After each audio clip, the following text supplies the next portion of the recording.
Under 3 meters long, compact, perfect for the city. This is MG's Comet.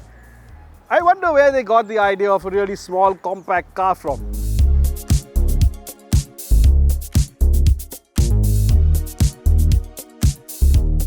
That's the Midget, slightly over 3 meters long, and we're here to see what's similar, what's different, and of course, what that one is like to drive. Now see the two cars together and it's easy to see where that compact ethos comes from. On the Midget here and the earlier T-type Midget, the compactness was to make it light.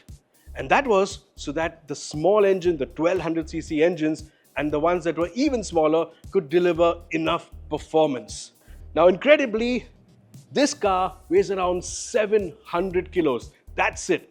And that's where the performance comes from.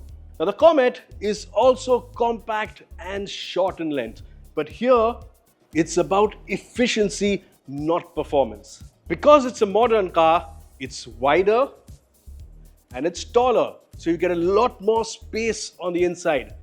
But because it's light and small, you can have a small size battery, and that will give it more range. Like all MGs, the Midget is built around inexpensive Morris parts. And it uses a monocoque construction, so no heavy ladder frame. While the cars used basic components, they were specifically tuned to be fun to drive, which made them universally loved. Small is beautiful today as well, just look at the Comet. While today's Chinese-owned MG is a far cry from the MG cars of Oxfordshire, some strands of DNA still exist. Here, MG has made great use of vertical space, and the cabin is spacious and comfortable, especially if you're sat in the front. Now, getting into the Midget is a task, but once I'm seated, it feels pretty okay. Let's see what it's like on the move. So this is the Midget, and this one's got a bit of a worked-on engine. It's got a cam, and that's why at low speed there's a bit of flutter, there's a bit of uncertainty.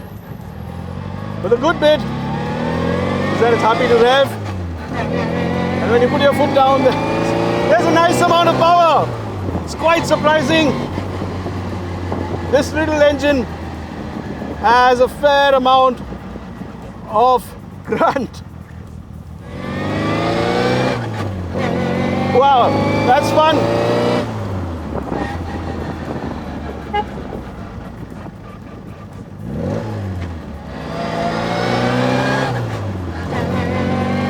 Now the real appeal of this MG is that it's built from humble components, but they've been put together by enthusiasts, and they've put together a car that drives so well, so neatly, in such a nice, enthusiastic manner that it becomes something special, even though the components used are off-the-shelf, ordinary ones.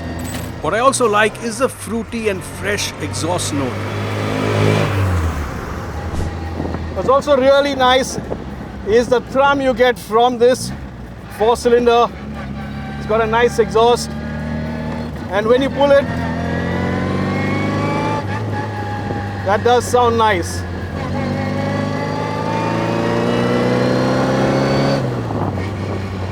Pretty cool. It's also nimble and fun and darts into corners. Of course, in an old car like this, you do need to get used to the brakes, which are soft and need a real shove if you want to slow down. Imagine the appeal of a Mini in the shape of a sports car, and yeah, that pretty much is the Midget.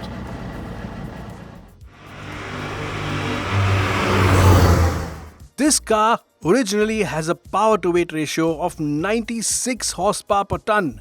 The 65 horsepower engine nicely offset by the 685 kilo curb weight.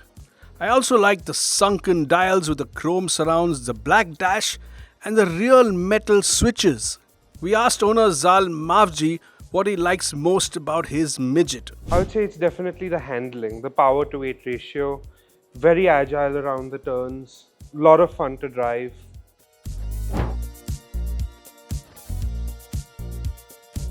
The Comet is clearly more comfortable to get in and out of. It also darts in and out of traffic just like the Midget. Of course, the Comet is much higher.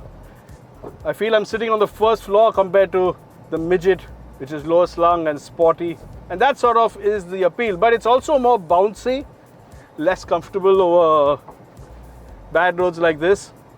The Midget is surprisingly comfy, and although it does have a steering that's easy and light, that one feels more agile, feels more stable, it feels more fun when you toss it from one lane to another.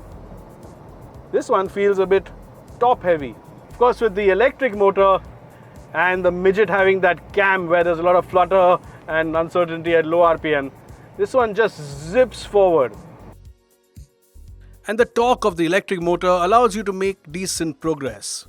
Fun fact, both the Midget and Comet are rear-wheel drive.